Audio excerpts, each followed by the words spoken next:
Buenos días, les habla Stephanie Brito Bolívar, soy estudiante de noveno semestre del programa de licenciatura en Lengua Castellana y Comunicación en la Universidad de Pamplona y hoy voy a compartir con ustedes un tema muy importante, posconflicto y paz.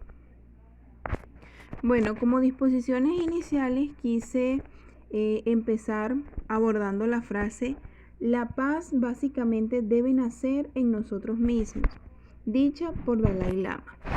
Me gustó mucho esta frase ya que en ella se puede apreciar de que no solamente debemos buscar la paz en el país, sino buscar también nuestra paz interior y nuestra paz como personas dentro de una sociedad. Entonces, para poder lograr una paz en general, cada uno debe aportar con un granito de arena y ahí es donde vamos a conseguir la verdadera paz.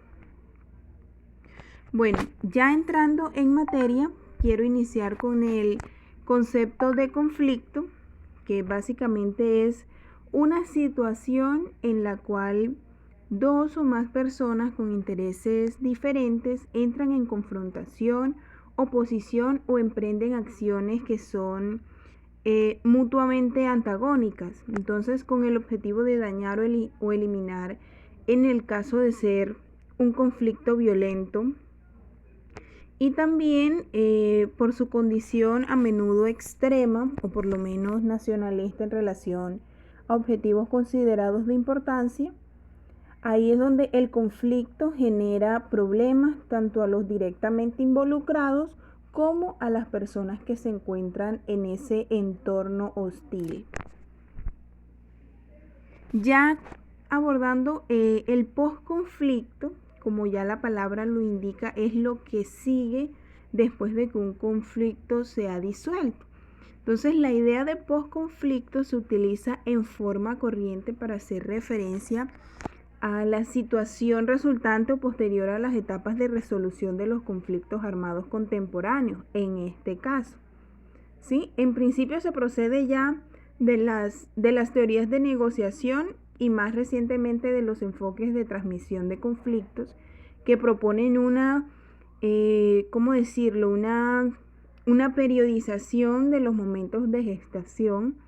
Y ya posterior a eso encontramos un desarrollo y una transformación de una determinada situación conflictiva. Entonces, sin embargo, sin excluir la acepción sobre la transformación del conflicto y el reconocimiento. Entonces, es ahí donde la paz no implica la ausencia de circunstancias o estructuras conflictivas. Siguiendo con el concepto de paz, encontramos que paz está definida en un sentido positivo, ¿sí? Es un estado o nivel social personal en el cual se encuentran en equilibrio y estabilidad en las partes de una unidad. También se refiere a la tranquilidad mental de una persona o de una sociedad. Entonces, abordando este tema entra nuevamente la frase que puse en disposiciones iniciales, ya que uno, para poder lograr una paz general, debe contribuir con su granito de arena. Entonces, cuando uno está en paz, personalmente hablando, es mucho más sencillo poder lograr una paz en los demás. Bueno, ahora bien, en los últimos 50 años ya encontramos una paz en Colombia después de tanto tiempo donde ya estamos acostumbrados realmente a vivir en violencia y en conflicto. Sinceramente, en Colombia aún no existe una paz del todo, aún se presentan masacres, aún existen grupos armados y varios mandatarios que han tratado de convocar a los grupos armados como las FARC, el ELN, el EPL, ¿sí? Y plantear algunas mesas de diálogos. Ahí está el ejemplo del expresidente Juan Manuel Santos, que él intentó plantear algunas mesas de diálogos con estos señores, planteándoles el cese al fuego y la devolución de las tierras que le han quitado a los campesinos. Entonces, pero en estos acuerdos solo se quedan en el papel y la realidad es otra. Esa es la realidad. Entonces ya después de más de 50 años el conflicto aún continúa golpeando a los más vulnerables de Colombia, porque es que los señores ya se encuentran bien ubicados allá en sus sillas, pero los que son realmente afectados, los directamente afectados son los campesinos vulnerables, a los que se le han vulnerado cualquier tipo de derechos, a los que se han despojado de sus tierras y a los que día a día tienen que vivir con las consecuencias de actos que no han cometido. Bueno, ya en el 24 de noviembre de 2016 se firma un acuerdo de paz en Colombia. Ahí ya el expresidente Juan Manuel Santos obtuvo el Premio Nobel de la Paz. El Comité Nobel reconoció los decididos esfuerzos de Santos para terminar con la guerra civil en Colombia, una guerra de 50 años que le ha costado la vida a por lo menos 220.000 colombianos y que ha desplazado a 6 millones de personas. A esos decididos esfuerzos del expresidente fue reconocido con un Nobel de la Paz. Válgame Dios. 7 de octubre de 2016 fue la fecha en la cual el expresidente recibió su homenaje. Y ya para pasar a otro tema, bueno, el mismo tema, un aporte personal sobre la importancia de lograr la paz y la convivencia en esta experiencia de vida como ha sido el confinamiento a razón de la pandemia mundial.